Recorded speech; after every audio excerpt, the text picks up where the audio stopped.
more news networks, accusing them of defamation. Dominion Voting Systems has filed lawsuits against conservative media networks Newsmax and One America News, accusing them of airing false reports suggesting that their voting machines changed votes from Donald Trump to Joe Biden during the 2020 election. They're seeking $1.6 billion in damages, citing lost profits and losing $90 million in contracts. Dominion is also suing former chief executive of Overstock.com, Patrick Byrne, for his repeated claims that the company's voting machines were attempting to steal the election for Joe Biden. These are the latest defamation lawsuits filed by Dominion. They've also sued Fox News, Rudy Giuliani, Sidney Powell, and MyPillow's guy's Mike Lindell for related debunked claims regarding the 2020 election. Oh, and it's raining really hard at the White House right now. Lucky for us, Charlie Sykes is back with us. Charlie, these defamation suits have sort of the characteristic slow grinding, sometimes opaque virtues of a lawsuit, but they really are where the rubber meets the road between the big lie and the defamation and those who were the biggest purveyors of it. Yes, if there's ever going to be accountability, it probably, unfortunately, is going to be in these lawsuits. There's something about a $1 billion lawsuit that tends to focus the mind. And by the way, my pillow guy is having his big symposium right now, live stream.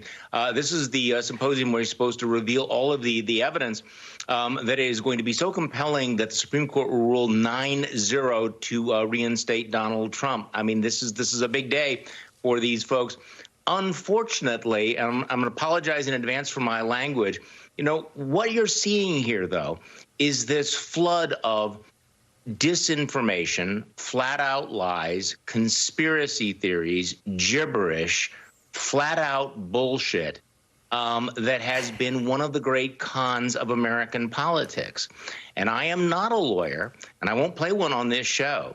But I have to imagine that that when this gets into a court of law, the things that might have played on Twitter or in the darker corners of the Facebook feeds or the imagination of the guy in Mar-a-Lago is not going to stand up well to scrutiny in a courtroom where truth actually matters. When they basically say, okay, you held up this piece of paper and said this was proof that the Chinese hacked the election. In fact, it turns out to be complete gibberish and nonsense. So I think that these lawsuits could have a significant effect. I'm hoping they have an effect. And clearly, the folks who have a lot to lose have been paying very close attention.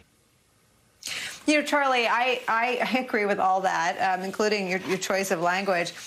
Here's the part that really sort of blows all my circuits, though, is I spent a career in politics believing that voters are smart, and it's straight up stupidity to think that the ballots were only broken on one line. Anyone that's voted knows that a ballot has your choice for president, your choice for your state Senate race if there's one up, your choice for every in your district. Every person lives in their own congressional district. So what all that stuff is right. It's gibberish. It's BS. It's all that. But they sold it to the voters. The voters believe that the only line that got, bamboo in it from China or switched was the vote on that one line. It says something depressing about what Republican voters will accept as truth. I think depressing is actually kind of a mild term, because think about the Venn diagram of the people who are willing to believe these stories and also believe the disinformation about the vaccines. We live in a world in which, we've said, post-truth, post-factual world, but now we're seeing how far it can go. And that when people decide that they're going to believe pure nonsense, it's very difficult to talk them out of it. There's no set of facts that seems to make a difference. But you're right. I mean, where I live, there are people with bumper stickers that the election was stolen, that Joe Biden is not really the president of the United States. And the fact that people actually believe this, we talk about challenges to democracy. An electorate that's willing to believe anything is probably the most fundamental challenge to democratic self-rule you can imagine. I don't know. You always enlighten and depress me. Charlie Sykes, who said he's not a lawyer. I will say I'm not a meteorologist.